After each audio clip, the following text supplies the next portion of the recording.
Hey guys, Sean here. Welcome to the F1 Word and to the preview for the 2023 Australian Grand Prix, a race I honestly do always get very excited about because it used to kick the season off more or less every year, and it always has a kind of special feeling about it, even if it is the third race of the year this time around. Maybe it's just me. Yeah, okay, I'll admit the racing isn't always the best we see, but it has given us some classics over the years, and maybe we'll get one this weekend. I know, surprise, surprise, Sean's going into another race weekend with naive optimism, but hey, that's just who I am. Enough of all that waffle though, let's crack on with the preview, starting as always with a look at the circuit and all those wonderful stats that follow. So last time out, F1 was in Jeddah for the Saudi Arabian Grand Prix, but now it is on to Melbourne for round 3 of the season and the final race before a 4-week spring break. Can't wait. I really hope you sense the sarcasm there, but this weekend's event will be the 26th time Albert Park has hosted an F1 Grand Prix, with most of those races being the season opener, with the first of those taking place all the way back in 1996. A lap of the Albert Park circuit is 5.278 kilometres long. That is, if you prefer, just over 3.2 miles, and is made up of 14 corners. There will be 58 racing laps on Sunday, and the race lap record is a 1:20.260, and that was set by Charles Leclerc in 2022. There will be 4 DRS zones in use for this one, so what looks like half the circuit on that track map. The first one runs between turns 2 and 3. The second is the zone that was removed last year due to safety concerns and is set to run between turns 8 and 9. The third zone is from just after the exit of turn 10 and runs to just before turn 11, with the final zone down the start-finish straight. It is also worth noting that zones 1 and 4 share a detection point, which is just before turn 13, and the other 2 zones also share a detection point, and that is located just after turn 6. Albert Park is a tricky track to overtake on, as I'm sure many of you will know, with Aston Martin saying the best spots to try and get a move done are at turns 1, 3 and 11, a corner which I'm sure you remember was tightened ahead of last year's race to help create a better overtaking opportunity. Over the years, 10 different drivers have taken pole position at Albert Park, with Lewis Hamilton taking the most with 8. 14 different drivers have won at the circuit, and with 4 victories, Michael Schumacher holds the record for the most wins. And last year, Charles Leclerc very much cruised to victory, finishing 20 seconds up the road from Sergio Perez, with George Russell taking the final step on the podium. And a total of 3 drivers retired from the race. Carlos Sainz spun off, Sebastian Vettel hit the wall, and Max Verstappen pulled over with car issues. Weirdly enough, the previous race at Albert Park in 2019 also saw just 3 drivers retire. Of course, that is purely coincidental, but it could also be partly to do with the fact that 3 is also the number of dry tyre compounds available across a race weekend. You know what that means. It is Tyre Talk time once again. And yes, I am running out of ideas. The compounds available for this one are the same as last time out in Saudi Arabia, and they are the hard C2, the medium C3, and the soft C4. Now, last year, Pirelli opted to skip a compound, meaning that the softest C5 tyre was only used competitively in qualifying because it was unlikely to make a good race tyre. That said, Alex Albon did stick it on with a lap to go. So it is expected that by not doing that again in 2023, skipping a compound, the soft tyre could be a better tyre on race day, and it could, in theory, on paper, whatever you want to say, open up a bigger mixture of strategies. When it comes to strategy, last year's winning one was a one-stopper, with Charles Leclerc starting on the mediums and then switching to the hards on lap 22. In fact, of all the drivers who finished the race, only 4 went the opposite way of starting on the hards, and Alex Albon started on the C2s and ran them a whopping 57 laps before, as I said a moment ago, putting the softs on for the final lap. What a drive.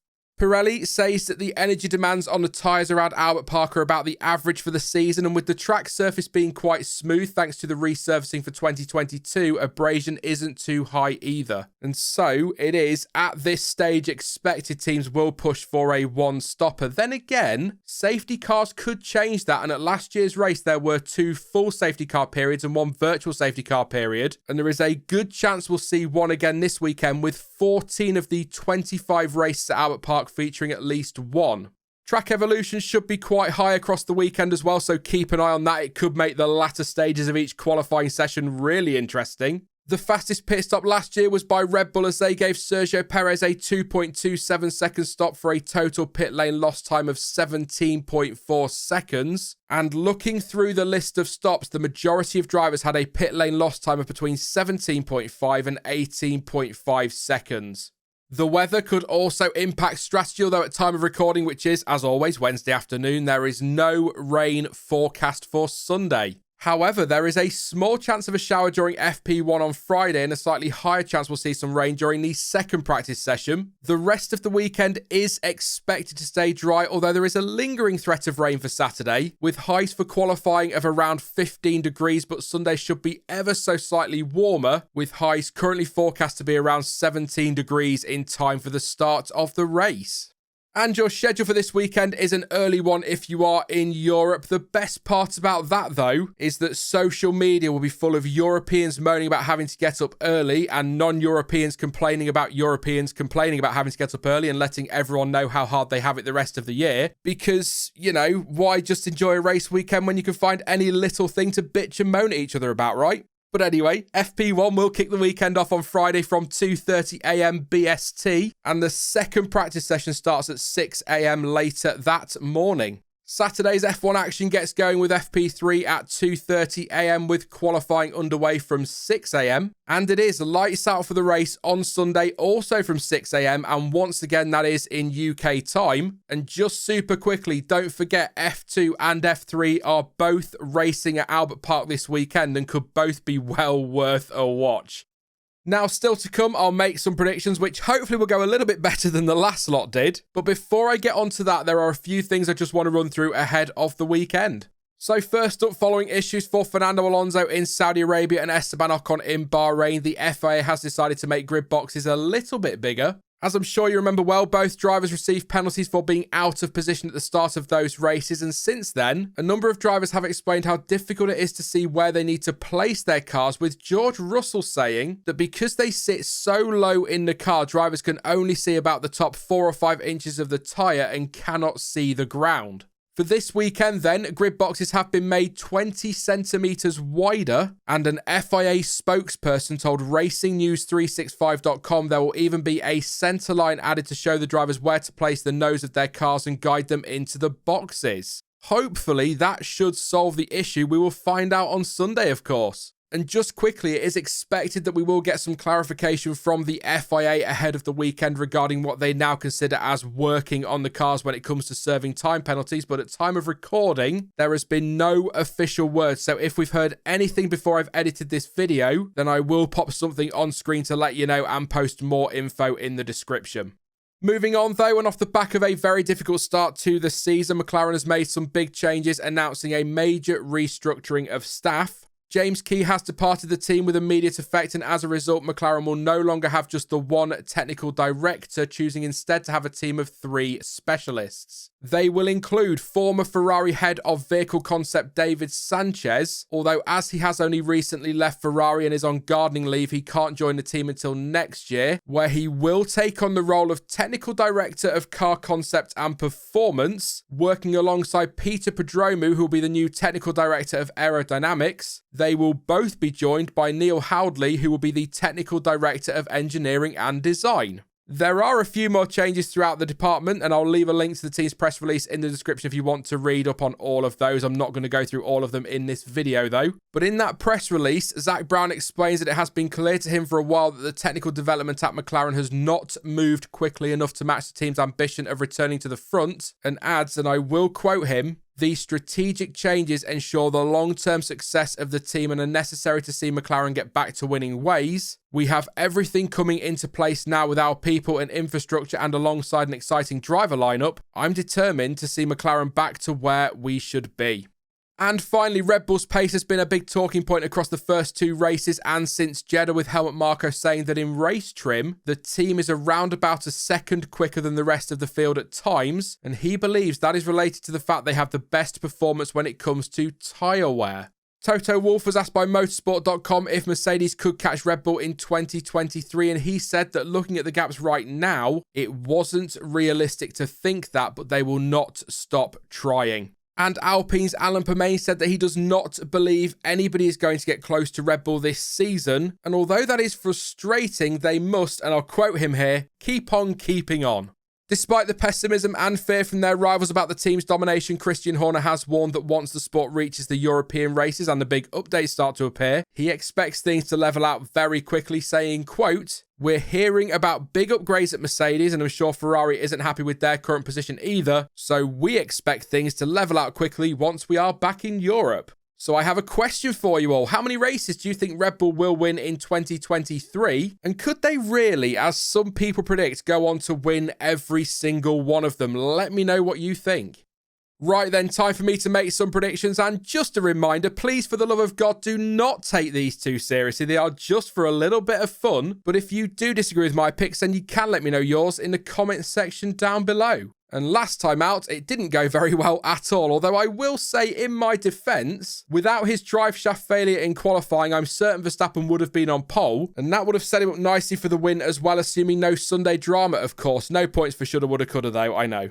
As for this weekend, it'll come as no real surprise to hear that Red Bull are the favourites once again. For one, their advantage is not going to disappear overnight, as I said last time out. But also, we have 4 DRS zones in use across the weekend, and given how insanely powerful the team's DRS is compared to their rivals, that could really help them out big time during qualifying. So I'm very confident that one of the Red Bulls will take pole position on Saturday. So my pick for pole is once again Max Verstappen. As I've already said, probably would have been on pole in Jeddah without those issues, and that DRS has the potential to really help Red Bull out even more, at least in qualifying, because unless they fall into the pack, they're probably not going to be using it too much in the race. It could help their rivals though, that's assuming they can actually stay within a second of them. Verstappen will also be keen to, I've put in quotes, bounce back, because let's face it, P15 to P2 is hardly a disaster, but I think he'll use that energy, that frustration he had after the Grand Prix and go and win on Sunday in Australia. Even with all that DRS, this isn't an easy track to overtake on, so I think if they lock out the front row and there are no mistakes or issues in the race, we're looking at a Red Bull 1-2 again, with obviously Sergio Perez following his teammate home. Behind them, it should be a really good scrap, though, between Aston, Mercedes and Ferrari, although hopefully Ferrari will be more in the mix than they were in Jeddah. So I'll go with Charles Leclerc for P3, but honestly, I wouldn't be at all surprised to see Fernando Alonso up there again. That Aston is so pacey, and he's just so good at delivering in that car. And yeah, a well-timed safety car and a cheap pit stop could see one of the Mercs up there instead. After all, it worked for George Russell last year. I'll stick with Charles Leclerc though, but I'm really looking forward to that fight between those 3 teams.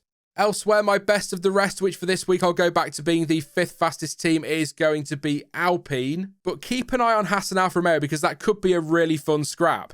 It is Oscar Piastri's home race, so he is my one to watch. And I'm going to go bold again with a prediction for him and say that he picks up McLaren's first point of the season. What a job he did, by the way, in Saudi Arabia, running those hard tyres for basically the whole race. Maybe he'll try the Albon strategy from last year on Sunday. We'll see. My other bold picks are a top 10 finish for one of the AlphaTauris. Let's go with Yuki Tsunoda that way as well. If Piastri does manage a top 10 finish, all 10 teams will have at least 1 point on the board. And my last bold pick is a Q3 appearance for Zhou Guanyu in the Alfa Romeo.